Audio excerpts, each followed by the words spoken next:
2014 को। और जब मैं बिजनेस में आया था तो उसमें खाली नहीं था मैं। एयरफोर्स में भारत की बहुत ही शानदार ऑर्गेनाइजेशन है भारतीय वायुसेना, इंडियन एयरफोर्स। जो लोगों का सपना होता है वो ऑलरेडी मेरे को बहुत छोटी एज में 19 साल की उम्र थी मेरी। पूरी यूनिवर्सिटी से मैं ग्रेजुएशन कर रहा था, तभी मेरा सिलेक्शन हो गया था और मैं एयरफोर्स में चला गया था। मेरा पहला पोस्टिंग रहा था, मेरा आसाम रहा था, जोरहाट करके जगह है वहाँ। उसके बाद फिर मैं पंजाब गया, फाइटर बेस था वहाँ रहा मैं। फिर दिल्ली आया। जब दिल्ली में मैं 2012 में आया तो 2014 में मेरे एक मित्र थे, मेरे मतलब दूर के रिश्तेदार लगते थे और ऑफिस में मेरे से सीनियर थे। तो उन्होंने इस बिजनेस के बारे में जब मुझे बताया तो मेरा मुख्य कारण था इस बिजनेस में आने का उनका एक ऑब्लिगेशन, क्योंकि साथ में थे, मेरे सीनियर थे, फैमिली रिलेशंस थे।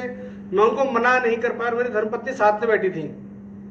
तो मेरी वाइफ ने बहुत इंसिस्ट किया कि एक बार करके देखिए करने में क्या जा रहा है। मेरा बच्चा उसमें छोटा था, 2.5-3 साल का था। बोले शायद हमारे बच्चे के लिए यहाँ से कुछ अच्छा हो जाए। क्योंकि देखो जब तक इंसान पॉजिटिव सोचेगा नहीं तब तक पॉजिटिव स्टेप लेगा नहीं। जब तक पॉजिटिव स्टेप लेगा नहीं तो लाइफ में कुछ भी पॉजिटिव होने वाला नहीं है सर। तो हुआ क्या कि हम लोग कुछ समझ में नहीं आया। जैसे लास्ट में सवाल पूछते हैं कि क्या समझ में आया, बोला सर कुछ समझ में नहीं आया।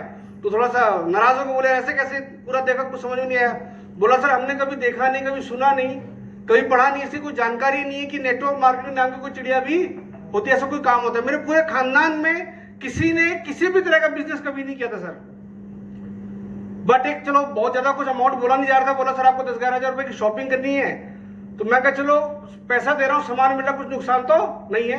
फिर मेरा दोस्त बहुत तेज था, बोला कि इसके ज्यादा पैसा कमाना है कम पैसा कमाना है। मैंने कहा ज्यादा कमाना है। तो बोला एक नहीं फिर 3 आईडी से बिजनेस की शुरुआत कर।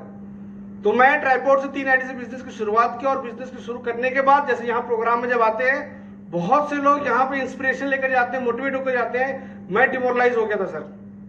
मुझे लगा यार यहाँ पे स्टेज पर आके बोलना और ये लोग से पब्लिक से बात करना, कहते हैं मौत के बाद, मैंने किताब में पढ़ा था उसमें लिखा था मौत के बाद इंसान को सबसे ज्यादा डर लगता है किससे?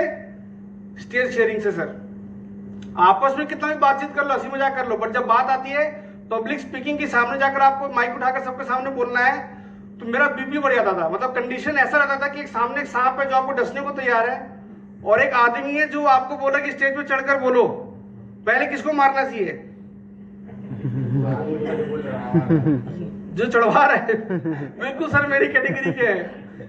इतना हेजिटेशन इतना था, बट कहते कि आप जैसे माहौल में रहते वैसे आप बन जाते हैं सर। तो मुझे लगता था कि काम मुझसे नहीं हो